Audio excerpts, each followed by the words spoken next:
ਸਾਡੀ ਆਵਾਮ ਜਿਹੜੀ ਹੈ ਨਾ ਉਹ ਵੀ ਇੱਕ ਸੁੱਤੀ ਹੋਈ ਹੈ, ਸੁਸਤ ਰਵੀ ਦਾ ਸ਼ਿਕਾਰ ਹੈ। ਇਸ ਵਾਸਤੇ ਕਿ ਜੋ ਕੁਝ ਮਰਜ਼ੀ ਸਾਡੇ ਸਾਹਮਣੇ ਹੁੰਦਾ ਰਹੇ, ਸਾਡੀ ਜ਼ੁਬਾਨ ਵਿੱਚ ਕੁਝ ਨਿਕਲਦਾ ਹੀ ਨਹੀਂ। ਅਸੀਂ ਕਹਿੰਦੇ ਆ ਨਾ ਜੋ ਕੁਝ ਹੋ ਰਿਹਾ ਠੀਕ ਹੋ ਰਿਹਾ ਹੈ।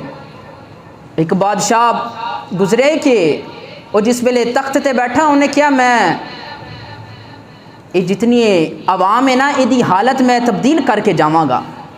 ਬੜੇ ਸੁਸਤ ਲੋਗ ਸਨ। ਵਜ਼ੀਰ ਨੇ ਕਿਹਾ ਬਾਦਸ਼ਾਹ ਉਹ ਕਿਸ ਤਰ੍ਹਾਂ? ਕਹਿਣ ਲੱਗਾ ਦੇਖਣਾ ਮੈਂ ਇਹਨਾਂ ਦੀ ਹਾਲਤ ਤਬਦੀਲ ਕਰਕੇ ਜਾਵਾਂਗਾ।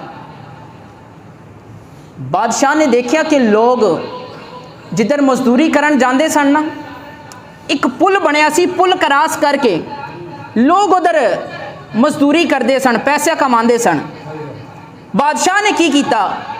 ਬਾਦਸ਼ਾਹ ਨੇ ਕਿਹਾ ਜਿਹੜਾ ਬੰਦਾ ਇਹ ਪੁਲ ਕਰਾਸ ਕਰਕੇ ਜਦੋਂ ਮਜ਼ਦੂਰੀ ਕਰਨ ਸਵੇਰੇ ਜਾਵੇ ਤੇ ਉਹਦੇ ਤੇ ਟੈਕਸ ਲਗਾ ਦਿਓ। 2 ਰੁਪਏ ਟੈਕਸ ਲਗਾ ਦਿੱਤਾ। ਜਿਹੜਾ ਬੰਦਾ ਮਜ਼ਦੂਰੀ ਕਰਨ ਜਾਏ 2 ਰੁਪਏ ਟੈਕਸ ਦੇਵੇ। ਕੋਈ ਆਵਾਮ ਨਹੀਂ ਬੋਲੀ।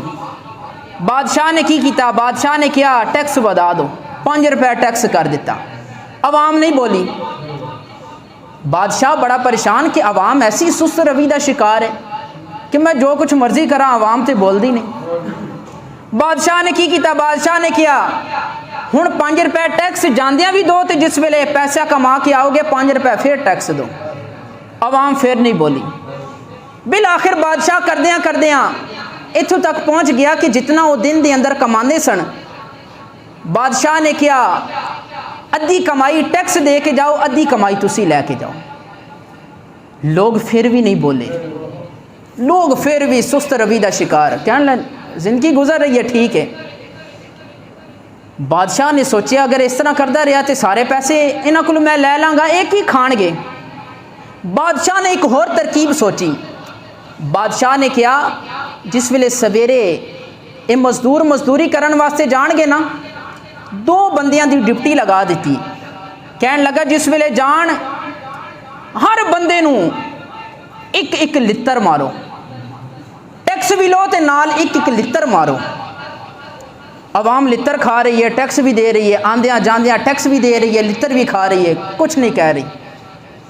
بادشاہ نو غصہ آیا، بادشاہ نے کیا 1 لتر اور ودا دو، 2 لتر مارو انہاں نو، آندیاں بھی ٹیکس لو جاندیاں بھی ٹیکس دو، اور 2 لتر انہاں نو ضرور مارو۔ کچھ دن گزرے تھے، عوام کٹھی ہو کے بادشاہ کو لا گئی۔ بادشاہ نے کیا آج میرا مقصد پورا ہو گیا، آج کوئی لوگ جاگ گئے نے۔ بادشاہ نے کیا ہاں بھائی کس واسطے آئے ہو؟ کہنے لگے بادشاہ تو ٹیکس لینا ہے، آن جان واسطے اسی ٹیکس دے رہے ہیں ٹھیک ہے، لیکن بادشاہ جس ویلے اسی سویرے مزدوری کرن واسطے جانے ہیں تے سانو 2 لتر پیندے نے۔ اے بادشاہ تو اتھے 2 بندے مقرر کیتے نے۔ بادشاہ جس ویلے او لتر مارن لگ دے نے تے پیچھے بہت لمبی لین لگ جاندی ہے، وقت بڑا لگ جاندا ہے۔ بادشاہ اسی اس واسطے آیا کہ وہ 2 بندے تھوڑے نے، اتھے 4 بندے ہور کر دے تاکہ سانو لتر وجدے رہن، اسی سدھا نہیں ہونا۔ ساڈا بھی حال کچھ اس طرح ہو گیا ہے، جو کچھ مرضی ساڈے سامنے حکمران کردے رہن، اسی خرگوش دے مزے اسی سو رہے ہیں، کچھ نہیں کہہ رہے۔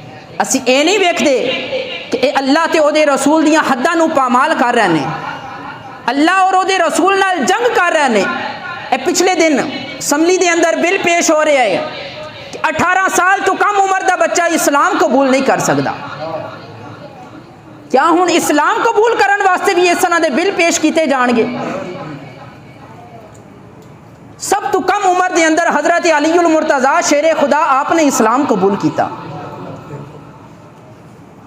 آپ تے کسی نے فتویٰ نہیں لگایا، ادو تے کسی نے بل نہیں پیش کیتا۔ ہاں جس ویلے لوگ کلمہ پڑھ دے سن، ابو جہل ورگے لوگ تلواراں لے کے کھڑے ہوندے سن کہ جڑا بندہ کلمہ پڑھے گا او دا سر تن تو جدا کر دیتا جائے گا، لیکن ادو بھی لوگاں نے کلمہ نہیں چھڑیا۔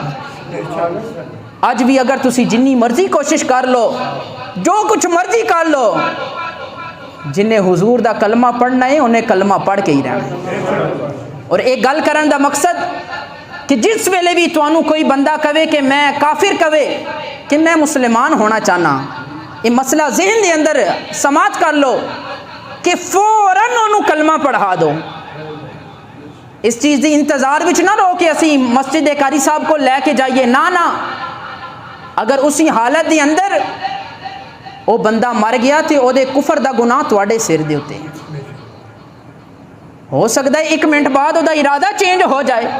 اس واسطے جڑا کافر تانوں کہے کہ کلمہ پڑھنا چاہنا میں مسلمان ہونا چاہنا تسی فوراً انہوں کلمہ پڑھا کے بعد دے اندر اگر تسی کوئی سرٹیفکیٹ وغیرہ انہوں لے کے دینا چاہو بعد وچ اس جگہ تے رابطہ کر لو اس وجہ تو کہ اے جڑا گناہ ہے وہ دے تو تسی بچ سکو. اس واسطے دنیا دے اندر جڑے لوگ آئے جنہاں نے اللہ تے او دے رسول دیاں حداں نو پامال کیتا ہے اللہ تے او دے رسول نال اعلان جنگ کیتا ہے او دنیا وچ بھی تباہ و برباد ہوئے نے تے آخرت وچ بھی تباہ و برباد نے. اس واسطے جڑے لوگ انہاں دی ہاں دے اندر ہاں ملا رہے نے اور جڑے لوگ خاموش نے اے دا یہی مطلب ہے کہ انہاں دا بھی وہی ارادہ ہے کہ ٹھیک ہے جو کچھ ہو رہا ہے ٹھیک ہے. لہٰذا سانوں بھی کچھ سوچنا چاہیے.